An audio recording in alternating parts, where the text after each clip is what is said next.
Hi, everyone. Welcome back to Bufnagle the podcast, where we explore entertaining and enlightening discussions of the adventure of life and all things good. From science and technology to history and philosophy to leadership and success. We hope to give you a better understanding of the world and skills for everyone to pursue their own adventure.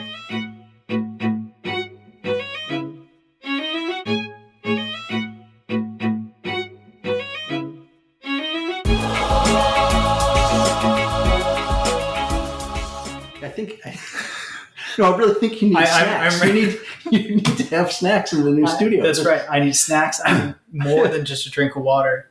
Ladies and gentlemen, boys and girls, children of all ages, welcome to the circus that is Bufnagle the podcast, where we talk about all things good in the pursuit of the adventure of life. I'm Harry. I'm back in a new studio this week, so I'm finally recording again, and Rafe is with me. Yeah, this is the first.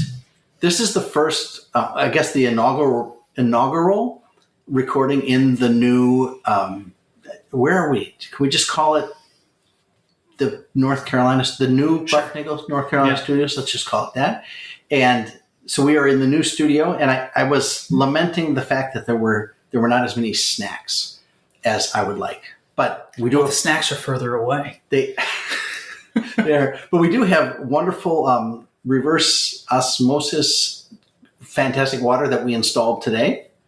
Yeah. We got the we had the what kind of crew? The maintenance and construction crew come out to the studios and install that today. So we're the first ones to use that during an actual recording.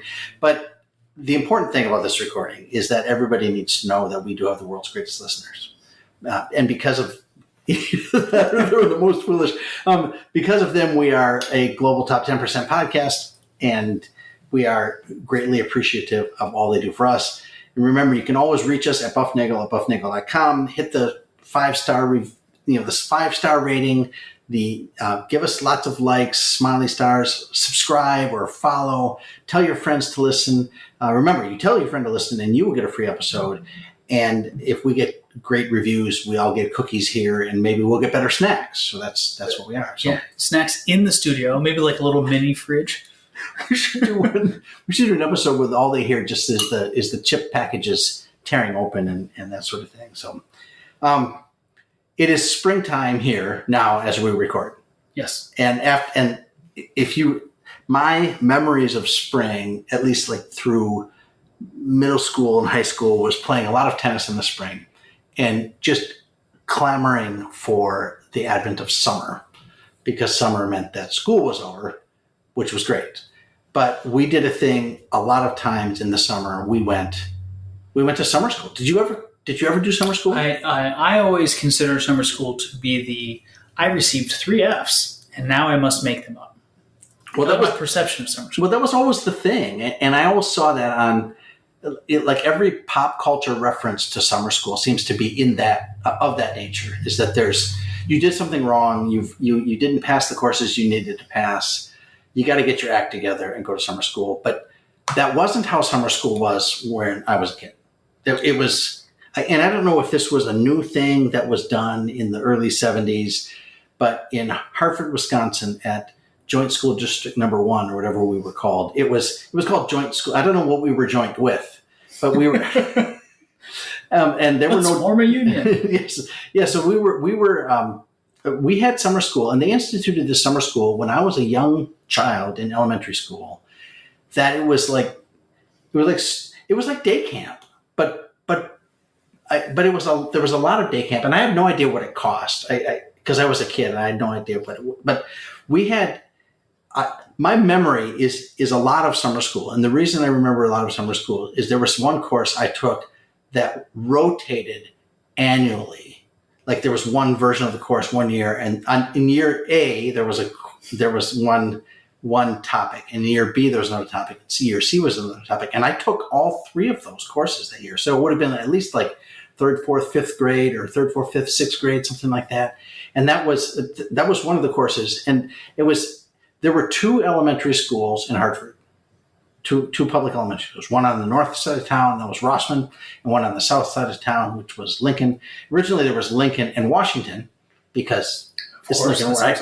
Right. And then like my kindergarten year, they built a new school named after the Rossman brothers, who built the dam to dam up the Rubicon River. Right? We've had, if you go back and listen to the episode about the history in your hometown, you'll learn all this stuff about the Rossman brothers in Hartford. But I was part of the first class that enrolled at Rossman Elementary, and it was this new school, and it was kind of had this new school smell. It had that fresh new. It had the new school smell, right? It smelled like a new car, but it didn't move, and but it was different. It wasn't like hallways with classrooms along the side. They had this. I think I've gone through this. They had this pod concept. Okay, so there was like the pod it was called a pod. There were four big wings. The library was in the middle. There were four big wings. One wing was like the gym and the cafeteria administration stuff, and also like the art room and the music room. All the fun fancy stuff was in one wing. And then there was the kindergarten, first grade wing or pod, second and third grade pod, fourth and fifth grade pod, and it was like this big open concept. It had to have been impossible. Were there still rooms? Well, was there a first grade rooms A, B, and C, and then second grade rooms A, B, and C, all within? No, not rooms. See, they weren't really rooms. They were like areas. It was this gigantic open space. And did you go to a school? Yes, I this was a real school. In fact, somebody said after graduate school, they learned about what went on in our graduate school program, and they asked, "Did anybody there ever get a degree?" Was really the way. And so I'm wondering that about my elementary school years. There were like big spaces. Like imagine a very large classroom, but walled off, not with a wall, but with some of like these rolling partitions. And then big gymnasiums. Yeah. Now, granted, it was carpeted, and there were like walls, and there were windows and stuff. But there was kind of like a main corridor down the middle of the pod, and I think there were like 6. I'm going to call them rooms or areas. So, and the teacher would have an area, and then I think the kindergartners. There was always they one just shadowed the first graders. Yeah, it was a one-room schoolhouse concept with just 2 grades.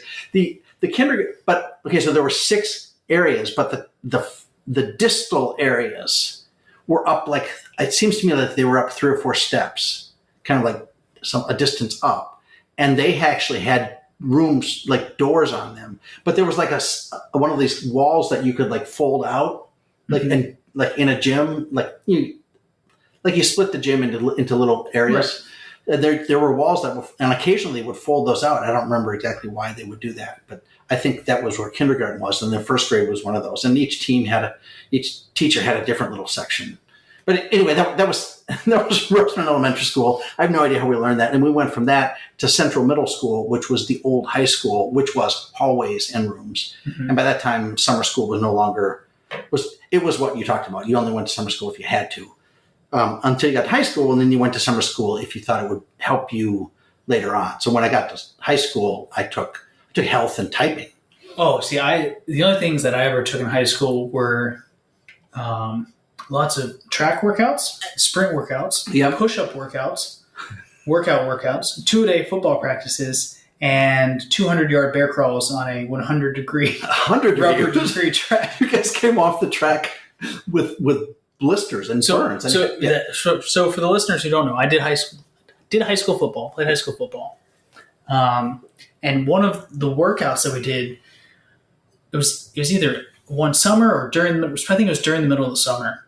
The coach was really upset with us because we didn't clean the locker room because I was the only one who had cleaned it the night before. Right. And Zach was there too. But our punishment was do a lot of bear crawls. So you go on your hands and your feet only, no knees, no elbows, and you walk as far as possible. On all fours, right? On all fours, right? And usually you kind of do this across the field, so about 50 yards, 53 yards. Or you do it across the sand pit, which was about 25 yards.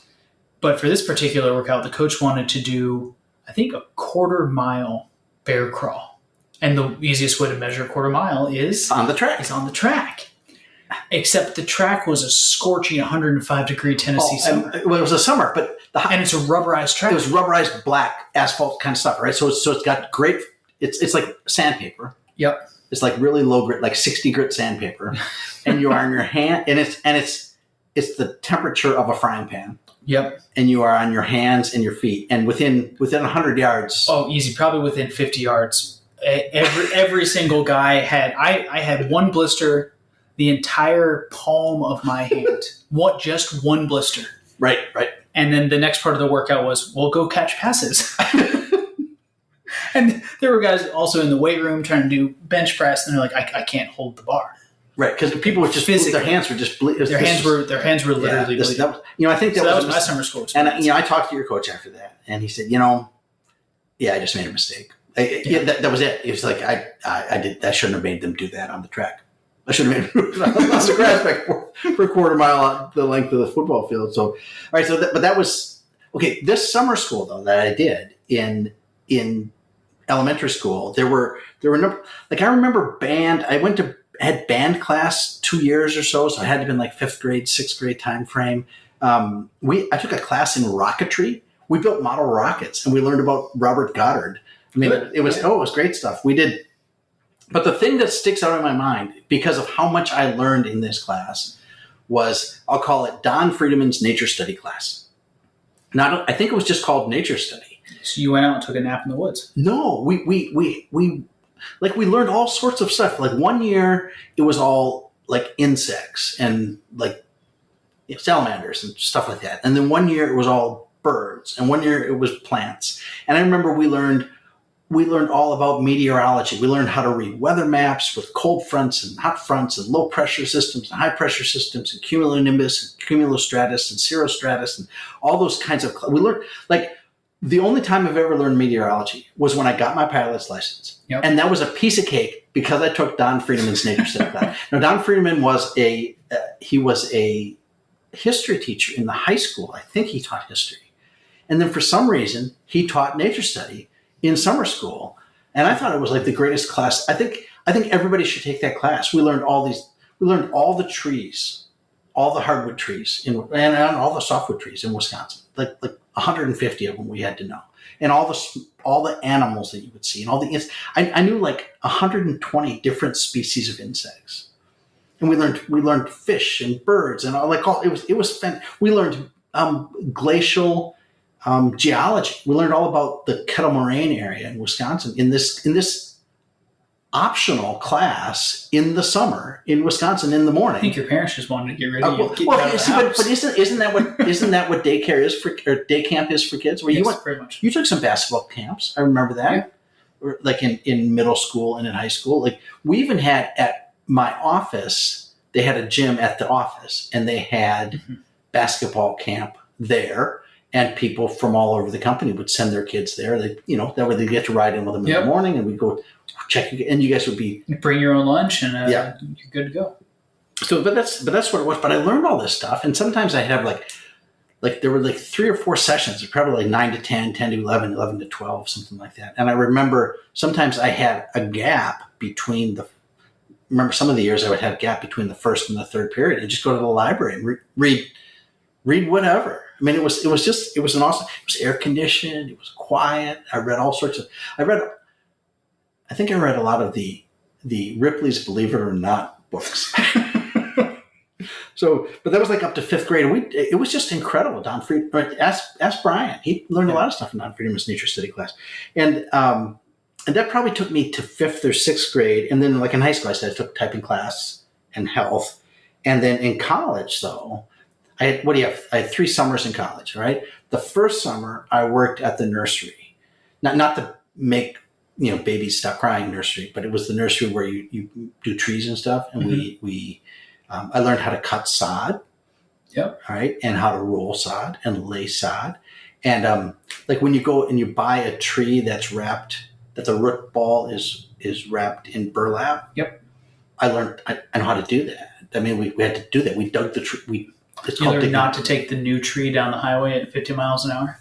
That is true. That's another. Do not be careful with those trees because there's not a lot of water in the root ball. Windburn. Yes, it is, and the tree will be damaged more than you can understand before you even get home. So be careful with the trees that are in the root ball. But we did that. We put them in there, and we would wrap them with the burlap, and then we'd pin them with these pinning nails, and then you just plant that on the ground, and the roots go through the burlap, and So we learned how to do that, and that was great. And then one summer I worked at the Research Institute at Dayton. Actually, 2 summers I did that.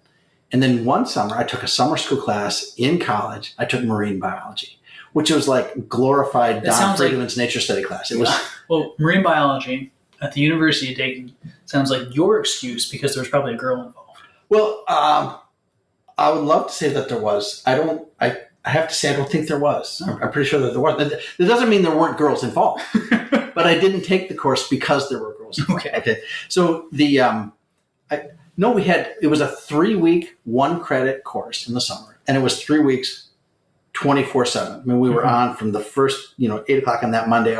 We spent the first week, getting the boat ready, checking out the map and how we get there, running to the store to get, provisions and doing all this stuff and planning all this stuff out. And then I guess we all loaded into some. And you went fishing? Well, we did. Well, we were in Dayton, Ohio, and then we left and we drove in this gigantic van down to Key Largo, Florida. Wow. From Dayton to Key Largo. And I have to say, I bet we drove all night. That had to have been the case because I don't think we stopped anywhere. And then we camped on Key Largo at the Key Largo campground with a K. It was Key Largo campground with a K. Yep. And we cooked camping kind of meals. And then what happened is half the class every day went out to the reef. So the professor would say, Group A in the boat with me, and we got in the boat and he drove us out where the reef is off the east coast of Florida. It would be, it'd be, I don't know, it's like 6 or 10 miles. I forget what it is. It's out there so far that you can't see the trees or the land from the reef.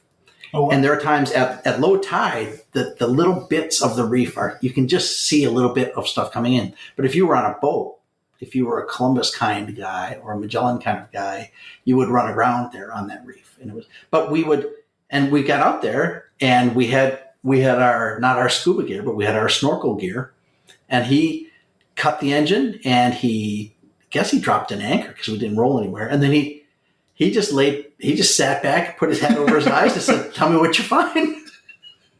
And we went all over the place, chasing sharks, skates, and rays, and seeing all sorts of interesting fish. And the only rule is don't touch the coral because it's very fragile, right? And that was a week there in Key Largo, and then we went to Sapelo Island, Georgia, which is a private nature reserve place. And he just knew a guy. He knew a guy, and we went. The only way you can get there is by ferry. And we took this ferry across, and we had this I want to say it was like a boarding school kind of place, but it really probably wasn't that grand. It was just a big lodge that we stayed at. And I tell you, the beaches were pristine. Like there was nobody on the beaches. Nobody. We would find all sorts of stuff just washed up on the beach. Carcasses of porpoises, or we'd find things that normally get cleaned up from the beach. Yep. were not there. And we went and we had this big seine net where you take this skein net. We had this big flat net with poles on both sides, and you drag it up the beach, up the shore, and you catch all sorts of crabs and other jellyfish and yes, all sorts of things that you really don't want to meet unless they are on a plate. Right. That's so we caught all sorts of those, and like horseshoe crabs. They're gigantic. These horseshoe crabs are huge, and they'd just be sitting there, and they'd be like, "Oh, that one got washed up." And they, for hundreds of millions of years, those things have been washing up. Not evolving. Yes, they've been not evolving. Right? So that was Sapelo Island. That was a great place. And then we went. We also had to do, and then the group that didn't go out to the beach when we were there first, we had to do study and prep because we had to present each of the chapters in the book.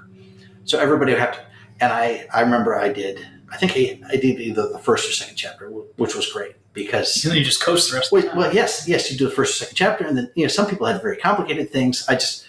My memory of that, other than the great, just the practical knowledge of dealing with the ocean, was chondrichthyes is sharks, skates, and rays.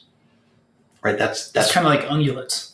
It's a lot like ungulates, but it's large-hoofed mammals. Yes, but these are sharks, scales, and razors, cartilaginous fishes, chondrichthyes. So I did that, and I also, like I said, I worked at the Research Institute, and I did studying, and I did prep for my thesis for my senior year. And then in grad school, there wasn't a lot of summer school because, well, unless you wanted to, I guess it's like college, but I taught some of the summer school things. I took a course in regression one year, and I took a course in introstats and stuff like that. So, but you had some of that stuff in college. My summer school was less relaxing on the beach and more how many puddles can I sleep in the woods. Well, while playing Army. While playing in Army. No, all of mine was, so West Point has, you are required to do something every summer, right? And that includes the summer before your freshman year.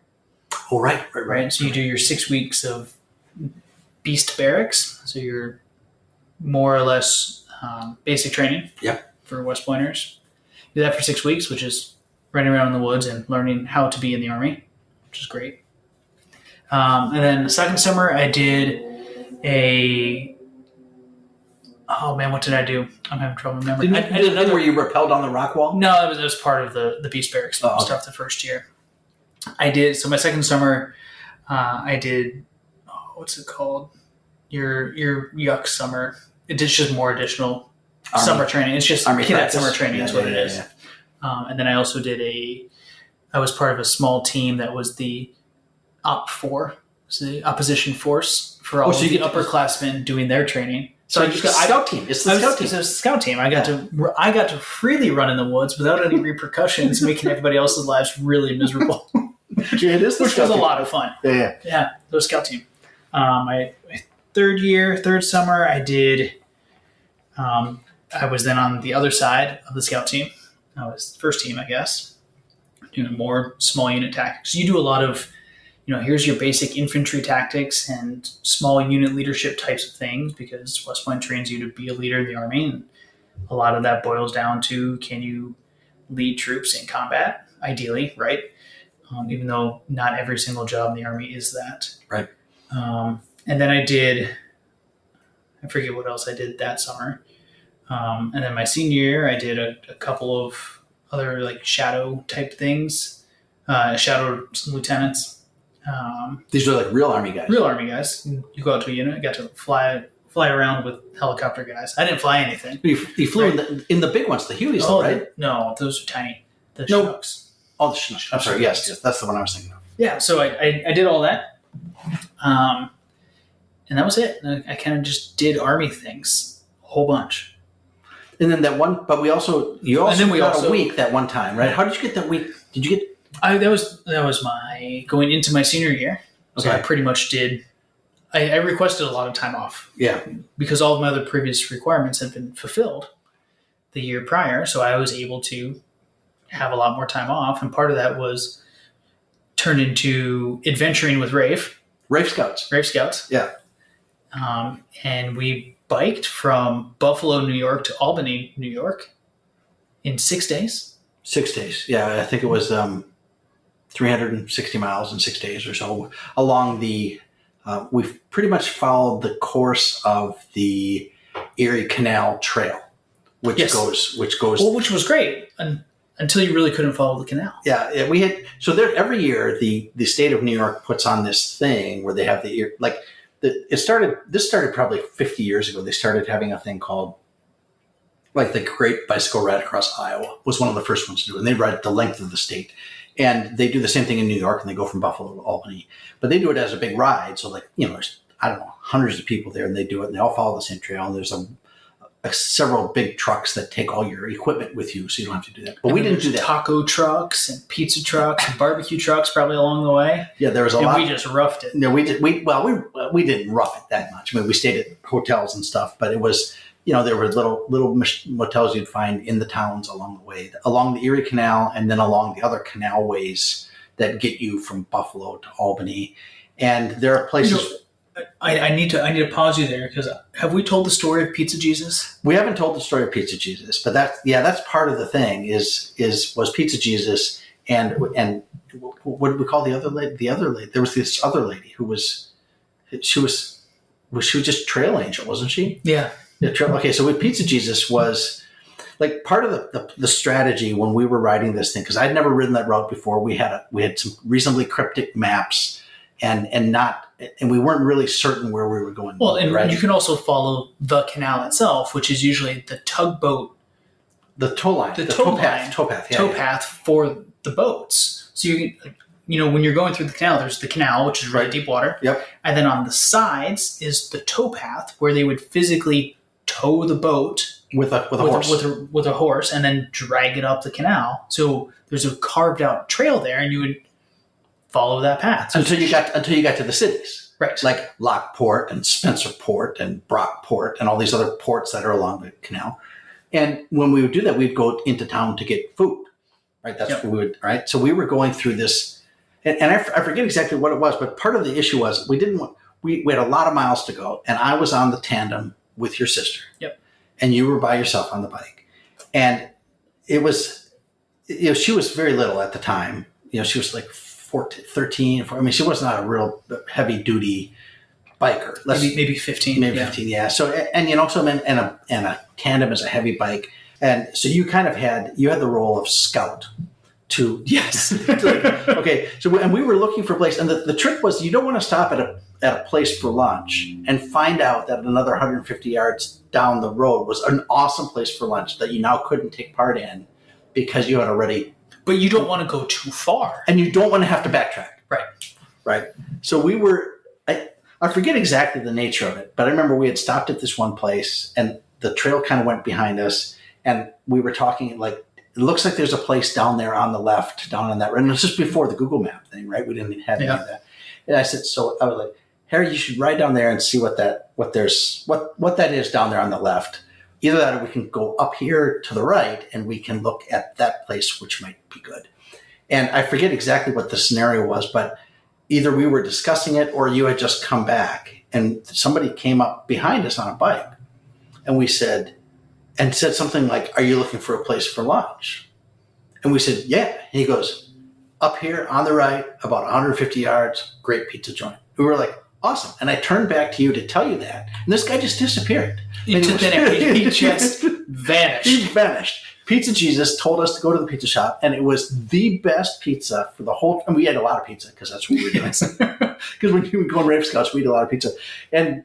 And it was that was Pizza Jesus, and then later on we had the trail kind of died into like suburban sprawl, cities and streets kind of thing. Yeah, I was unsure where to go, and we were riding, and we were standing around looking at the map, looking at street signs, watching the sunset, and trying to figure this out. And this lady comes up, and she looked like the Wizard of Oz witch. I mean, she didn't look like, but she had that kind of bike with the basket on the front, and she rode very upright, and she might have even had a little bonnet on or something like that. And we're riding along, and she said she could see we were looking for the trail. Well, where's the trailhead here out of this little city? Yes. And she yells to us like across the street, "Are you looking for the trail?" And I said, "Yes, we are." And she said, "Follow me." And so we followed this Wizard of Oz lady, the Trail Angel, and took us to the head of the trail, and the trail turned, and she disappeared. It was two it was two spontaneous miracles there riding the trail, and it got us right to where we needed to go. And I forget what. And you thought summer school was boring. And I thought summer school was boring. And I was so. I have to say, when I finished formal education, I was so glad to form. I was so tired of being in school. I was in school I went to high school, and then I went 9 years after high school, and I was just like, and so I finally got a job. I was like, "Oh, this is great." And this is all of this summer school thing is a big setup for an announcement. Yeah. So this episode of Bufnagle the podcast is just a really fancy announcement episode that Rafe has been trying to build up for the past. Yeah. Well, we said 6 to 8 weeks. Oh, it's been known that, but it's been in the works for several weeks before that. And the answer is that we had mentioned when we took the Bufnagle executive team trip to International trip, to Florence and Assisi and Paris, we had mentioned that there may be some additional European trips in the works, but we weren't sure. And what has happened is in the interim, while we have not been producing exquisite content for the Buff, I have been in the application process for summer school in Europe. Yep. And I'm going to be attending 7 weeks of summer school in architecture and crafts in Alsace, France, and in Bruges, Belgium. And there's a 2-week course in Alsace, which is an area right near the German border, just west of Frankfurt, I guess is where it is. And there's a little town there called Bar, Barr. And the first 2 weeks of the class are there. And then there's like a week off where I will, I guess, be living in a van down by the river or doing something in France. And then there will be 5 weeks of additional summer school in architecture and crafts in Bruges. How do you say this? Bruges? Bruges. It's in Bruges. It's spelled Bruges. Yep. Yeah, Bruges. And I think depending on which language you have, it's either 1 G or 2 Gs, or there's some S's in there. And I just know I have trouble saying it. I will just beg forgiveness when I get there. Or you just pull off a real deep Southern accent and say, "Hi, I'm here in Bruges." That don't put that past me. I've been known to do such things, but we're going to learn all sorts of architecture and crafty kinds of things. We're doing cabinet design. We're doing gypsum molding. Like when you put molding up in a building, like we always think of it as long, thin boards, but real molding is made with a mold, and you take gypsum plaster and you learn how to put that up there. We're going to learn brick wall and arch masonry, stonework, ironwork, carpentry. Are you being able to take home any of your arts and crafts projects and show them to your parents? I don't think it'll fit in I don't think I can hang it on my fridge or fit it in my suitcase. We're going to do stone carving and clay tiles. And then we're also going to be doing a lot of architecture stuff. And so in order to do this, I had to learn to draw, which has been a lesson in multiple kinds of vanishing point perspective. Those of you who out there who say patience and humility. Well, humility has been the worst part. It has been astonishing how terrible I am, and I'm wondering if they took me just for giggles, just because it'll be funny to have this guy around. But it's not just old guys. It's mostly young people, and the goal of the coursework is to let me tell you, the goal of the coursework is to do the following. It's sponsored by this consortium of architect people in Europe. It's sponsored by this group called, I'm going to read to you what it looks like in English because I can't say the French well enough yet. I will come back better. It's La Table Ronde de l'Architecture. It's the Round Table of Architecture. That's what it is. It says the Round Table of Architecture trains the next generation of builders, students, and professionals from all around the world in the art of building, the traditional building crafts, architecture, and urban planning. The summer school is a unique place of transmission and learning, a haven. It's a haven, Harry. A haven for the preservation of knowledge and a center of excellence in architecture nourished by the crafts and knowledge of history. Participants will discover the rigor with a U, R-I-G-O-U-R, rigor, not just ours without the U. That's right. This is real rigor. Rigor of drawing by hand using the rules of composition. They exercise their eyes and judgment on ancient architectural forms and discover constructive qualities. Using the city of Bruges as a resource, they will get to observe, measure, and draw its streets, buildings, and constructional elements which over the centuries have made it an inspiring example of a beautiful, humane, and durable place to live. So it's one of these things that has come to my interest of late, and it's a school, and there are real architect people coming in, real historians. And do they know that you're 53 years old? 53, 56? No, 50. Yeah, well, I told them. Okay, so we had the application process. Okay, so you're not the next generation of no, I'm not. Well, no, I'm not. But I think, like I said, I think they did it just for fun. You can fill out this out. You have to send stuff into this email address to apply. Okay, and it says you have to send the following things: 1, personal information, name, address, phone number, date of birth, Social security number, bank account, right, all that kind of stuff, right? So you send that in. So I figured, okay, check, I can do that. Second one, title. It was like, title. Sir. It's like, yes, sir. Okay, and then this is what he says. Example, carpenter, student of architecture, student of the history of architecture. I'm like, really? I can't. And then it says architect, urbanist, historian, high school student, lawyer, doctor, etc. I was like, well, I can be an etc. I can You might be the only etc. Right. So title and associated information. So I put things like title, husband, father times 3, grandfather times 4, yep, retired statistician times 1, times 1, and then I put some other things, woodworker and lover of beautiful things, something like that. I put that for title. Motivational letter in English or in French. All right, so I wrote mine in English, obviously. So I wrote mine in English, translated it in French, and Google Translate. Yeah, I did. I thought about that. So I was like, well, I can write an essay. Shoot, I can talk on the buff. I can write an essay, right? Mm-hmm. And then the fourth one was 3 hand drawings or paintings. And I was like, I got nothing, man. I got nothing. So I called your sister and I said, you have to teach me to draw.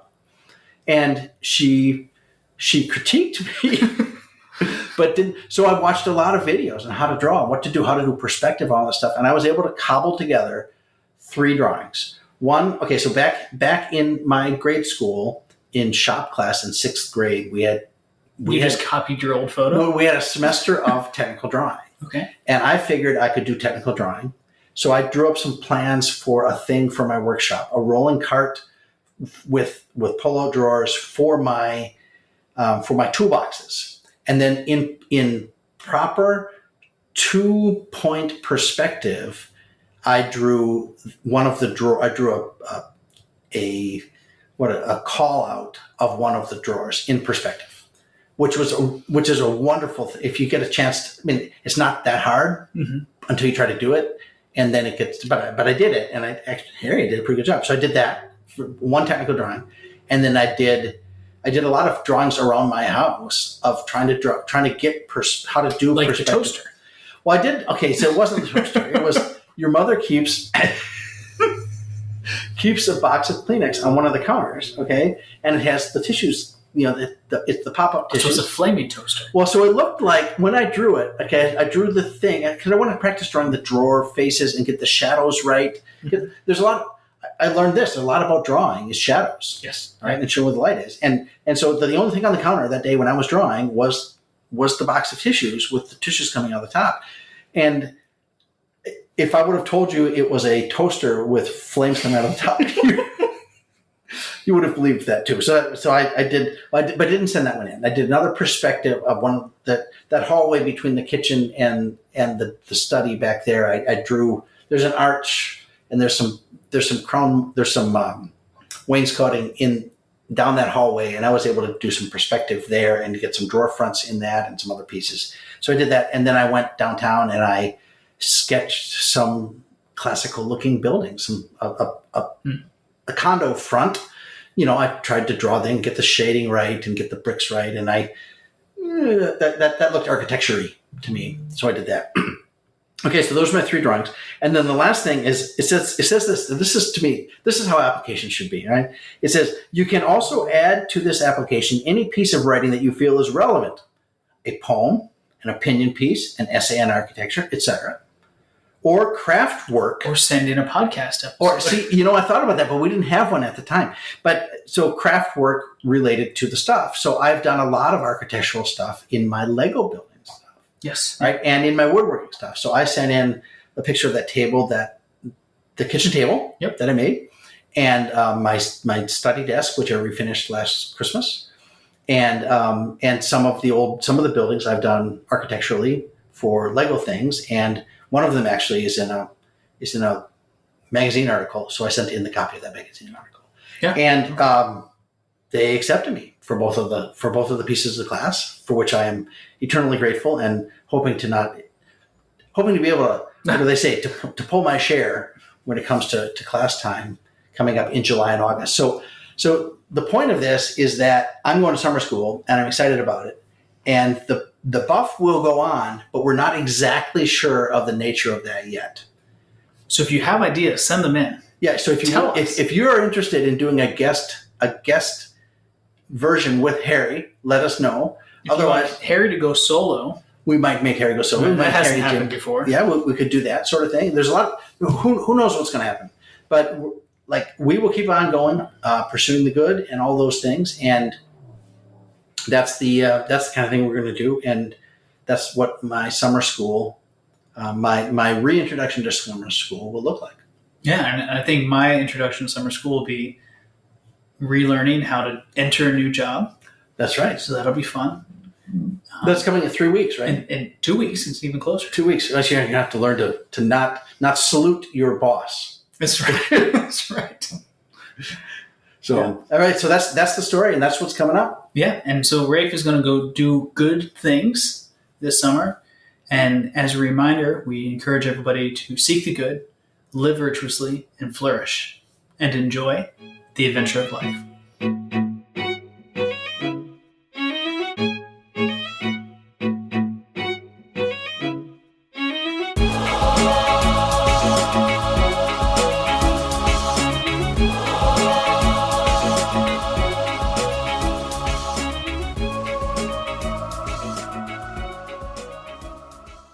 It's going to be a great day.